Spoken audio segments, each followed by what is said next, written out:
everyone, কি খবৰ? Welcome back to my channel and welcome to my another mini vlog. So' মই এইফালে ৰাতিপুৱাতে ওলাই গৈ আছোঁ মানে পাৰ্চেল এটা ৰিচিভ কৰিবৰ কাৰণে। ভাইটিজন ভাল যে আমাৰ সন্মুখতে আনি দিয়ে পাৰ্চেলবিলাক। আৰু এয়া মই পাৰ্চেলটো ৰিচিভ কৰিলোঁ আৰু ৰ'ব আপোনালোককো দেখাই আছোঁ পাৰ্চেলত কি আছে কি নাই বুলি। চ' এয়া মোৰ এটা ফ্ৰক মানে মই ফ্ৰকটো আহিব বহুত দিন লাগিলে, মোৰ 7-8 দিনমান লাগি গ'ল। আন পাৰ্চেলবিলাক নালাগে, কেনেকুৱা লাগিছে ফ্ৰকটো জনাব। আৰু এইবিলাক হৈছে মোৰ সম্পত্তি, যিয়ে মই সৰু সুৰাকৈ সাঁচি ৰখা নিচিনা আৰু লগাই থৈছোঁ আৰু কেনেকুৱা লাগিছে জনাবচোন। তাৰপিছত মই ফ্ৰকটোৱে পিন্ধি ওলাই গ'লোঁ ক্লাছলৈ বুলি। আৰু এয়া পিছফালে ভাইটি শুই আছে, ছাইড নিদিয়ে। তাৰপাছত এয়া ওলাই গৈ আছোঁ আৰু মা ওলাই যাওঁতে মোক কৈছে আজি সোনকালে অলপ আহিবা, যিহেতু তোমাৰ ডিউটি আছে বুলি কৈছে মোক। মায়ে 2টা বজাৰ পৰা ডিউটি, ৰাতি 9টালৈকে ডিউটি আছে।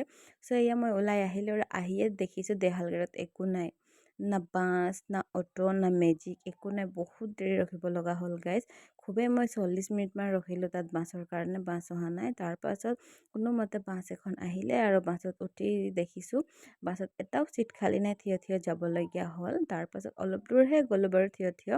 তাৰপাছত কেহাং ওচৰত ভণ্টি এজনী নমাৰ কাৰণে মই তাইৰ চিটটো পালোঁ আৰু তাইৰ চিটতে বহি মই ক্লাছলৈকে গ'লোঁ। আৰু তাৰপাছত এয়া মই ক্লাছ আহি পাই গ'লোঁ। কিন্তু ক্লাছত আহিয়ে মোৰ লগত এটা ঘটনা ঘটিল নহয়।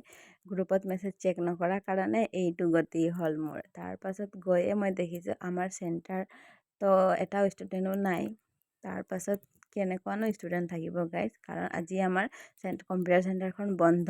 মই গমেই নাপালোঁ, গ্ৰুপত মেছেজ চেক নকৰাকৈ মই আহি গ'লোঁ আৰু আহিয়ে দেখিছোঁ চেণ্টাৰ বন্ধ।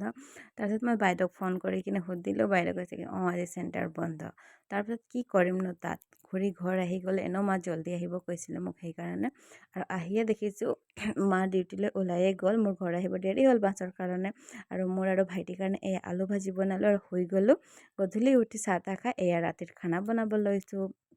একফালে ভাত বহাই দিছোঁ আৰু একফালে মই এয়া বিলাহী ভাজি আছোঁ, মানে মছলা তছলা ৰেডি কৰি কিনে মই বিলাহী ভাজি আছোঁ। মায়ে মাছ কিনি থৈছিলে আৰু ফ্ৰাইও কৰি দিছিলে। মাছ ফ্ৰাই কৰিব মই ভয় কৰোঁ মানে।